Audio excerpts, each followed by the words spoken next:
How a narcissistic woman changes when she realizes she lost someone who truly loved her. And I want to begin with something honest before we go anywhere near the changes. The title of this episode contains an assumption that deserves examination before we accept it as the foundation of everything that follows. The assumption is that the narcissistic woman changes, and the honest account of what actually happens when a narcissistic woman realizes she lost someone who truly loved her requires holding that assumption carefully rather than simply confirming it, because the word changes means something specific, and the specific thing it means is not always what happens. What happens is real and significant and worth understanding completely. Whether what happens constitutes genuine change in the sense the word usually implies is a question this episode is going to answer honestly rather than satisfyingly. And the honest answer is more useful than the satisfying one. So stay with me. Let's start with what a narcissistic woman actually is, because the gender specificity of this episode matters and deserves acknowledgement. Narcissistic personality patterns present differently in women than in men in several specific ways that are worth understanding before we examine what happens when the loss of genuine love arrives. The narcissistic woman's construction tends to be organized around different supply sources and different social presentations than the narcissistic man's. Where the narcissistic man's construction tends to present around grandiosity of achievement and status, the narcissistic woman's construction more frequently organizes around relational centrality, around being the most important person in the room, the most needed, the most uniquely perceptive, the most specifically indispensable to the people in her orbit. Her supply is often more relationally sourced, more organized around the emotional investment of specific people, rather than the broad social admiration that the male narcissistic presentation more typically seeks. This relational orientation of her supply seeking makes the loss of someone who truly loved her a specifically different kind of supply event than it would be for a narcissistic man. Because the person who truly loved her was not simply a supply source in the generic sense. They were providing the specific, relational, personally directed supply that her particular construction was most organized around requiring. And losing that specific supply hits the construction differently than losing status or achievement-based supply hits the male narcissistic construction.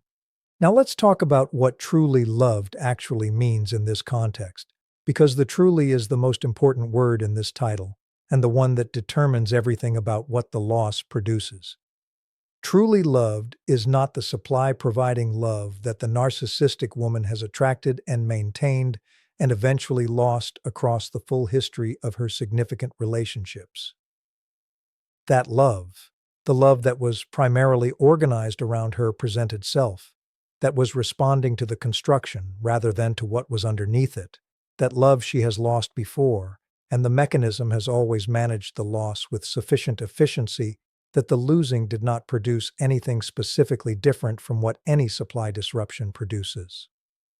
Truly loved is the love that was organized around the actual person underneath the construction, the love that saw the gap between the presented self and the actual self and continued, that was accurate in its perception and persistent in its caring, that reached the wounded, defended, largely inaccessible actual self in the windows when the construction stepped back and offered something genuinely there, not conditional on the performance continuing, not organized around the supply the connection was generating, but specifically and accurately directed at what was actually there, that love. The loss of that love is what this episode is about, and the narcissistic woman's response to losing it is the most psychologically revealing thing her construction ever produces. The first thing that happens when the narcissistic woman realizes she lost someone who truly loved her is not what most people expect, and it is not what the narcissistic woman herself expected, which is part of what makes the realization so specifically disorienting. The expectation, the one the construction was operating on throughout the relationship, and the one that governed the specific behaviors that eventually produced the loss, was that the truly loving person would continue, would absorb enough and return enough times and find enough genuine connection in the windows of genuine contact that the continuation would be the path of least resistance. The narcissistic woman's construction, like every narcissistic construction, processed the relationship through the supply economics framework that has governed every significant relationship in her history. And the supply economics framework made a specific prediction about what would happen: that the truly loving person's investment in the connection was sufficient to sustain the relationship through the construction's ordinary harmful functioning. That the love was robust enough to survive the devaluation cycles and the reality contestation and the emotional management and all of the other operational features of the construction's functioning. The prediction was wrong. The truly loving person left. And the wrongness of the prediction is the first specific disruption the loss produces, not the grief of losing someone, but the disorientation of a system whose prediction failed in a way the system did not account for.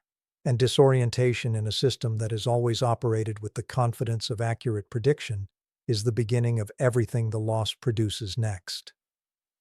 The second thing that happens is the response the construction produces to the disorientation, and this response is one of the most specifically revealing behavioral sequences the narcissistic woman generates across the full arc of her relational history. Because the construction's response to the failed prediction is not the honest reckoning with why the prediction failed that genuine self-examination would produce. It is the attempt to restore the prediction's accuracy through the most efficient available means, which is the restoration of the relationship. Not because the narcissistic woman has arrived at a genuine understanding of what the relationship was and what the construction did to it, and what would need to genuinely change for the relationship to be something different. Because the construction's prediction failed, and the most immediate resolution of a failed prediction is the restoration of the conditions the prediction was based on. The reaching back begins. The hoovering sequence activates. The love bombing register that was most effective in the relationship's early stages is redeployed. The vulnerability that the construction strategically presents when the ordinary tools have not produced the desired result surfaces with the specific quality of someone who is genuinely reaching. Because the reaching is genuine in the sense that the supply need driving it is genuine, while simultaneously being organized around the production of a specific outcome rather than the honest processing of what the loss represents. The third thing, and this is the one that distinguishes the narcissistic woman's response to losing someone who truly loved her from her response to every other significant relational loss, is the specific interior experience that the actual self produces in the aftermath of the loss. Because the narcissistic woman's actual self, like every narcissistic actual self, carries the experience of the genuinely loving relationship in a way that is different from how it carries the experience of the supply relationships that preceded it. The genuinely loving relationship reached the actual self, met it in the windows, offered it something that the supply relationships, organized around the construction's presented self rather than around what was underneath it, never offered.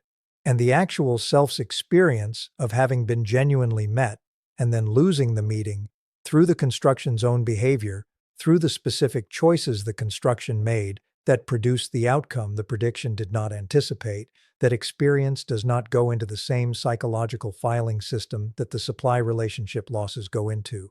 It goes somewhere more interior, more defended against, more specifically resistant to the management mechanisms that the construction applies to every other difficult experience. It goes into the place where the actual self carries what it genuinely knows. And what it genuinely knows in the aftermath of this specific loss is something the construction will spend considerable resource attempting to prevent from being fully conscious. Something the 3 a.m. will surface in the unmanaged hours. Something that the new supply, however efficiently acquired, will consistently and specifically fail to address. The knowing that the one person who genuinely loved what was actually there is gone, and that the construction's own functioning was primarily responsible for making them go. That knowing is where everything the narcissistic woman experiences in the aftermath of this loss actually lives, and what she does with it, and what it produces over time, and whether it produces anything that resembles genuine change, that is exactly where we are going next. What she does with the knowing depends on something that varies between individual narcissistic women more than most accounts of this dynamic acknowledge, and being honest about that variation is more useful than offering a single clean narrative that flattens genuine complexity into something more dramatically satisfying. The narcissistic woman who loses someone who truly loved her sits at a specific crossroads that her psychology has rarely, if ever, presented her with before. Every previous significant loss was manageable through the construction's standard mechanisms: the replacement, the retrospective devaluation, the narrative that repositioned the ending as something chosen or deserved, or simply the natural conclusion of a relationship that had run its course. This loss resists those mechanisms in the specific way we discussed. The devaluation does not fully take. The narrative does not fully cohere. The replacement does not fully address what is missing. And in that resistance, in the specific failure of the management mechanisms to successfully process this particular loss, the way they have processed every previous loss, something becomes available that was not available before. A gap in the construction's management, and what enters through that gap determines whether what follows constitutes genuine change or simply a more sophisticated version of the construction's ordinary functioning. What enters through the gap is almost always, in the first instance, pain, not the managed, suppressed, converted into anger or contempt pain that the construction ordinarily produces in response to loss. Something more directly felt than that, more specifically organized around the actual content of what was lost rather than around the supply economics of the losing. The narcissistic woman, in the weeks and months following the loss of someone who truly loved her, frequently experiences something that she does not have adequate language for, and that the people around her do not have adequate framework for witnessing. A quality of genuine grief that does not fit the construction's ordinary processing channels. It arrives in the unguarded moments, in the 3 a.m. silences, in the specific sourceless quality of certain ordinary situations that carry the texture of what was there in the relationship and is no longer there. This grief is real. It is not performance. It is not the strategic display of vulnerability that the construction deploys when the supply seeking requires it. It is the actual self's response to the actual loss of the actual meeting that the relationship provided. But here is where the honest account must be most careful. The presence of real grief does not equal genuine change. The genuine pain of the actual self's experience of the loss does not automatically produce the structural reckoning with the construction's functioning that genuine change would require. It produces the conditions in which that reckoning is more possible than it has ever been. It creates the specific opening, the gap in the management, the pain that the ordinary channels cannot process, the failure of the replacement and the devaluation, and the narrative to restore the construction's ordinary stability in which something genuinely different could happen. Whether something genuinely different does happen depends on what the narcissistic woman does with the opening. And most narcissistic women, even those who experience the real grief of this specific loss with genuine intensity, close the opening before it produces anything that changes the fundamental architecture. Not through a deliberate decision. Through the automatic reassertion of the construction's defenses as the acute phase of the grief passes and the supply landscape provides enough new input to reduce the gap's pressure below the threshold where it was requiring engagement. What genuine change actually looks like in a narcissistic woman who does engage with the opening, and this is rare, genuinely rare, not as a judgment, but as an honest accounting of how frequently the conditions for it are met and sustained, is not the dramatic transformation that the loss might seem like it should produce.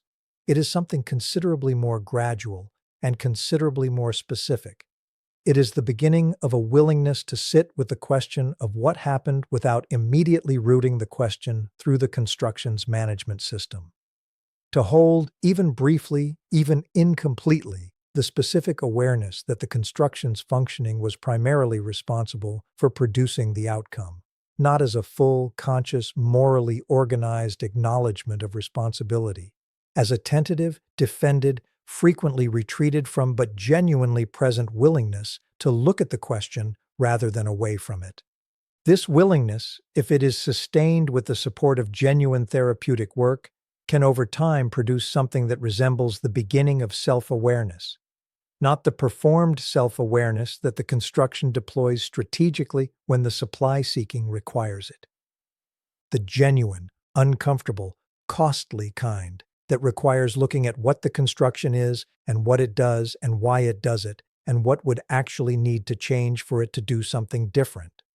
Genuine therapeutic engagement is not incidental to whether the opening produces anything lasting. It is essential. The narcissistic woman sitting alone with the grief of this loss, however genuine the grief and however specifically organized the opening it creates, does not have access to the tools that genuine structural change requires. The tools require the specific, sustained, professionally supported engagement with the actual self's contents that the construction has spent the entirety of its functioning preventing. The grief creates the pressure. The pressure creates the opening. The opening requires something to enter through it that the narcissistic woman cannot provide for herself from inside the construction's architecture. Professional support, of the specific kind that is equipped to work with narcissistic personality patterns rather than simply validating the presenting narrative, is what has the best chance of entering through the opening and beginning the work that the opening has made marginally more possible. So what does this mean for the person who truly loved her and who is now somewhere in the aftermath of the loss, either having left or having been discarded, or somewhere in the ambiguous middle ground of a dynamic that is not yet fully resolved? It means several things that deserve to be stated clearly. The narcissistic woman's genuine grief is real. The actual self's experience of the loss is real. The opening the loss creates is real. None of these things make returning safe. None of them make the relationship something different from what it has been without the specific, sustained, professionally supported change that the opening creates the conditions for, but does not itself constitute. The grief is real and insufficient as grounds for anything that requires the change it does not yet represent. And the person who truly loved her deserves to hold that distinction firmly between the reality of the grief and the insufficiency of the grief as evidence of the change that genuine re-engagement would require. What the person who truly loved her ultimately deserves, more than the validation of having produced genuine grief in the narcissistic woman's interior, is the understanding that what they provided was real and specific and worth every bit of the genuine caring they brought to it. That the truly loving was not wasted, that it reached something that has rarely been reached, and that the reaching of it, however much the construction ultimately prevented the reaching from producing the relationship it deserved, left something in the actual self's territory that is genuinely permanent. The knowledge of having been genuinely loved. The actual self carries that knowledge. And carrying it, however incompletely and however defended against, is the closest thing to a permanent consequence that the loss of someone who truly loved a narcissistic woman actually produces. Not change, necessarily, not transformation. The permanent knowledge of what genuine love feels like from the inside of a psychology that has spent its entire existence preventing genuine love from being fully received. That knowledge, permanent and unmanageable and specifically organized around the person who provided it, is what the truly loving person left behind. And it matters, even if what it produces is limited, even if it does not become what it could become. It matters, and so did you.